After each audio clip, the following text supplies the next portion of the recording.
துறவி ஒருவரிடம் சென்ற பக்தன், சுவாமி, நாம் ஏன் கோயிலுக்குச் செல்ல வேண்டும்? வீட்டிலேயே கடவுளை வணங்கிக் கொள்ளக் கூடாதா? என்றான்.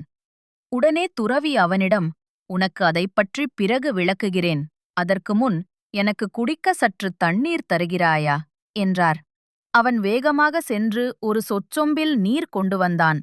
துறவி அவனிடம், என்னப்பா இது, தண்ணீர்தானே கொண்டு வரச் சொன்னேன், சொம்பு நான் கேட்கவே இல்லையே என்றார்.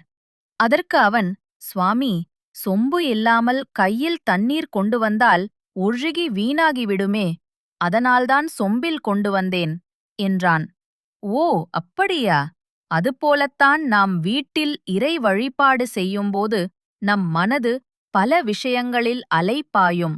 ஆனால் கோவிலின் சூழல் பக்திமயமாக இருப்பதால் இங்கு மனம் ஒருமைப்படும். பக்தி தண்ணீர் என்றால் கோயில்தான் சொம்பு என்று கூறி முடித்தார் துறவி. சீடன் மனம் தெளிந்தான்.